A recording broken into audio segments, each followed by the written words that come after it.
Hi friends, welcome to my channel.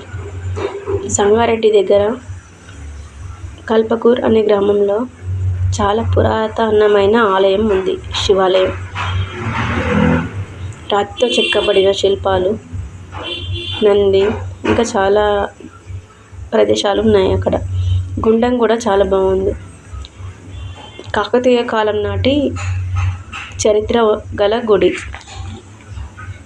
మనం ఎలాంటి మానసిక ఏదైనా బాధలు ఉంటే అక్కడ గుడిలో మనం ఏదైనా మొక్కుంటే చాలా మంచి జరుగుతుందంట.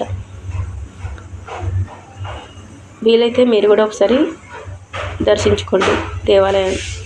సంగారెడ్డి డిస్ట్రిక్ట్ దగ్గర చిన్న గ్రామం ఉంది, కల్పకూర్ అనే గ్రామం. అక్కడికి వెళ్ళండి. Thank you.